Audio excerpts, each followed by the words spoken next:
So, you know how I always ask you guys to borrow your names? That is because I am a terrible, terrible person for naming things, including including my characters, including my kids. My kids have normal names. That's because I wanted to be safe. I would have named them some weird things if I hadn't thought about it. Henry Broom. I don't know if you guys. This is an old movie now. I'm sure most people my age have seen it, but if you remember in City of Angels, the story is about an angel who comes to Earth and he has to pick a name. And he has a first name, but he can't think of a second name. And he looks across the room and sees a plate and he decides his name is so and so. I can't remember his first name. Seth or Nick. Nick Plate. Henry Broom was literally the same. This was before I was taking people's names. Again, Ricky and Melissa in this book are the very first people that I borrowed their names for, and I needed a last name for Henry. And I was like, okay, just look around the room like the angel did in City of Angels, and Broom was the first thing that I saw. So that it was not meant to make it to the final draft that way, but it did. That is why we have Henry Broom. I was trying to pick the most average name I could think of. And admittedly, Henry is kind of average for Americans, and not even of this era, but not average around the world, obviously. So I was trying to think of a very average name because I wanted a very average character. Like, they set out to make him extremely average. I'm only going to ruin, or spoiler, The Cured, and I'm trying to think of it. I think that's all I'm going to ruin today because I'm going to talk mostly about that. I mean, he's obviously in other parts of the series, but what I really wanted to talk about was that first book. So, yes, I wanted him to be as average as possible and as maladapted to surviving in an apocalyptic society as possible. So that is why he is also a credit collections agent.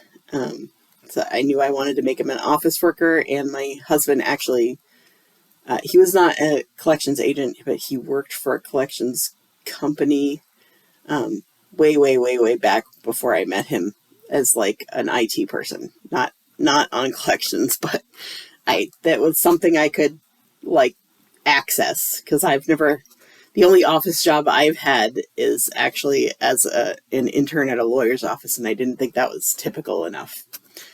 So I think it probably is now that I think about it. But at the time, I thought it was too weird of a job. Anyhow, that is why he is who he is. The very first scene that I wrote, obviously, was the waking up scene in The Cured. But the very next scene that I wrote was him looking in the mirror. I hate mirror scenes, actually, in books. I think they're silly because you can just describe a character without having them look in a mirror. But I thought the horror of seeing how changed he was in a mirror would be pretty visceral. And that was why I wrote that part of the book. And after that, I'm trying to think, I think it was right after that I started thinking of his backstory and I was going to do a flashback. So I started writing pieces of what actually ended up being the first part of The Cured right after that scene. But by the time we got to leaving the farmhouse, I knew that I needed to start elsewhere. That's why I ended up writing, from the office at the beginning, from the outbreak, because I needed to set things up better than just starting. So basically what the scene that we got in them waking up and figuring things out ended up being very akin to the opening of The Infected, the second book in the second series. That was kind of where I wanted to start with The Cured, but I ended up going back. So I did go back and kind of do something that with that feel, but it ended up being in a different book. So,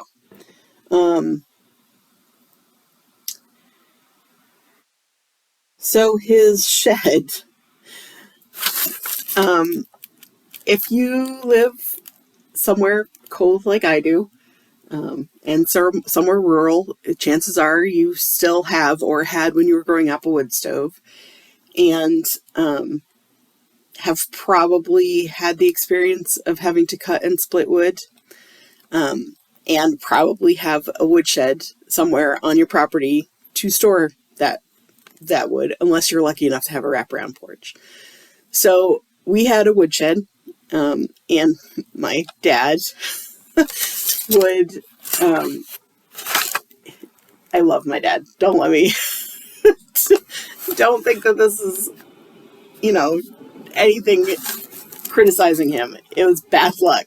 But every year, my dad would pick, unfortunately, the coldest day of the year, usually at the end of January, to cut and split the wood that we needed for the rest of the winter. We had to rent a splitter. We didn't have a wood splitter, so we would go rent the splitter, and we had to do it that day because it was a day rental. So anyway, it would be the coldest it was going to be for the entire winter every single year, and my siblings and I would be splitting and stacking wood in this woodshed. So when I was writing this beginning of how he survived, I was trying to figure out where you would keep someone for six odd years and have them not die, basically. So our woodshed was actually connected to our house, which did not have electricity for most of my childhood until I was 8 or 9. And the way we heated our house was with a wood stove, and the wood stove happened to be on the other side. We had like this little door in the kitchen. Hold on. Excuse me. We had this door in the kitchen that you opened it up, and literally on the other side was the woodshed, and we would throw wood into this shelf behind this cupboard door to load it for the wood stove. So if you went into the woodshed in the middle of winter after the wood had been stacked, it would be bearable. It would be very uncomfortable, but you would not freeze to death in there. So that is why he ended up in a woodshed. If you've seen the original cover of The Cured, it no longer has that cover, but if you look on the paperback version on Amazon, I think, for some reason they won't update the cover, you can see a picture of a woodshed, a dilapidated woodshed that a friend took for me. That was the original cover of The Cured. Anyway, that's why Henry ended up in the woodshed. Let's see.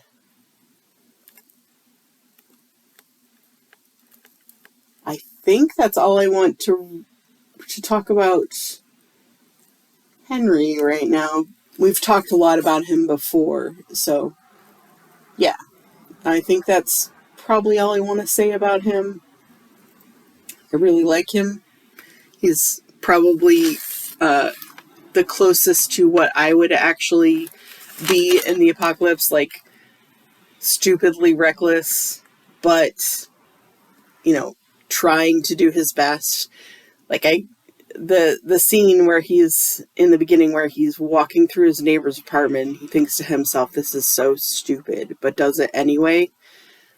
I have had literal moments like that. And I think that was in response. Somebody had sent me an email about Nella saying that she was a very stupid character because of some of the actions that she took. And I don't necessarily disagree with that. But I thought, in crisis, sometimes we do stupid things, even realizing they are stupid. And I wanted that to come across that, yes, sometimes these characters are aware that the things that they are doing, that the choices they are making are not wise, that they really should choose to back away from this or to, go to the authorities or do something else, but something else is driving them, whether it's stress or because they're the only one there or, anger or guilt, that sometimes they choose the stupid thing anyway. So that's my defense of stupid actions. I wouldn't recommend it in real life, but sometimes we do it in real life too. All right, next time we will talk about Gerda Schneider. I'll see you then.